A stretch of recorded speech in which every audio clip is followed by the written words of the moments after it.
Once again, we're back with Diane Mary Flores, part 4.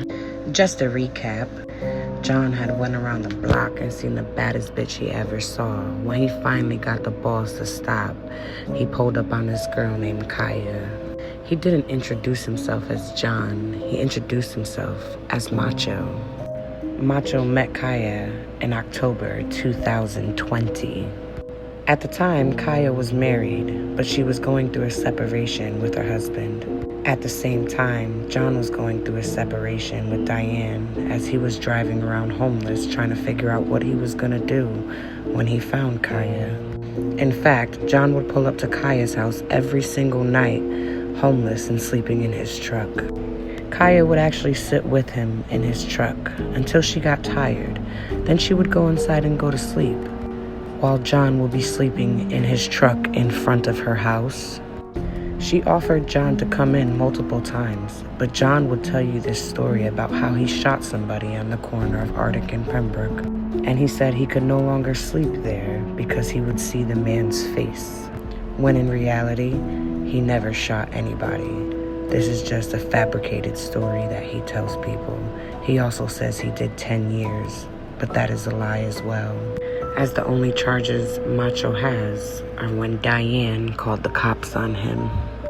Kaya felt bad, believing his story at the time, and rented a studio room from her sister, Monica, so John would have somewhere to stay. At this time, Kaya had 2 apartments, the place on Arctic and the place she rented just for her and Macho. Real boss bitch. See, Kaya and Monica loved Harley Quinn. They both would dress like her for Halloween, and they called themselves the Harley Quinn twins. Just as an insider between sisters, Macho fell in love with this idea, and he began to call himself the Joker.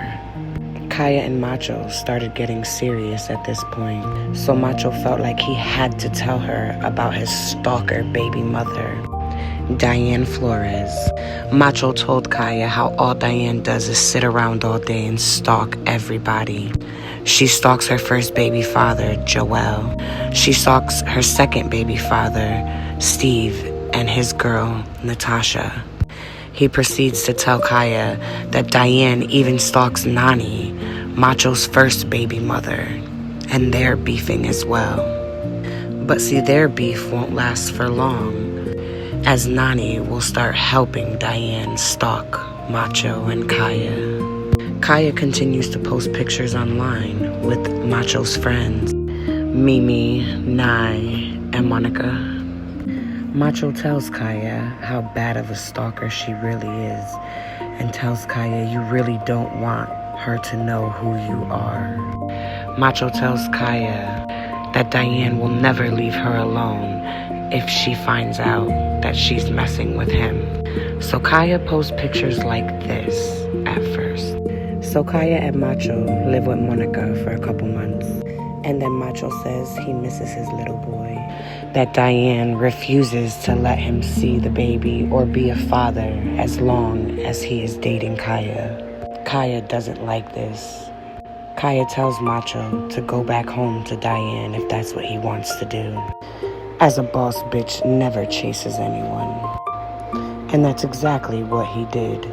He went home to Diane, to what he thought was a happy family.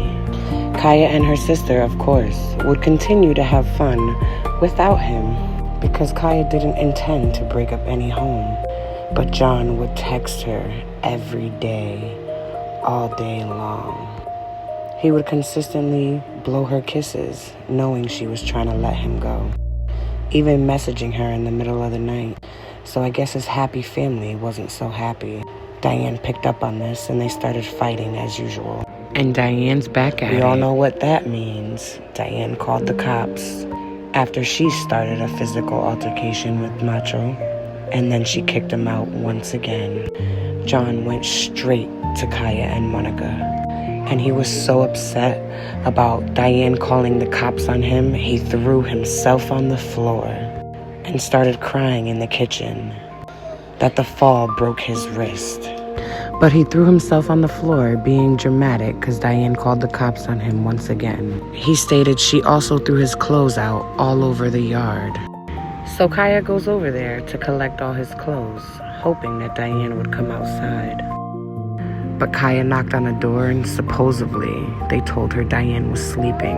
And as soon as Kaya's pulling off, she sees the cops speeding over to Diane's house in the opposite direction. It seems that Diane called the cops on Macho once again. But if that wasn't enough, she also went down and filed for a protective order against John, stating once again that she's in fear for her life for her and her child. But calling the cops on John wasn't enough. This time, she called the cops on Kaya, stating that Kaya is harassing her and calling her nonstop and making threats against her and stalking her when Kaya doesn't have her number or her Facebook. After that, Macho and Kaya got into a serious relationship, and Kaya started posting pictures like this online instead of blocking his face out. This enraged Diane. Stay tuned for part 5.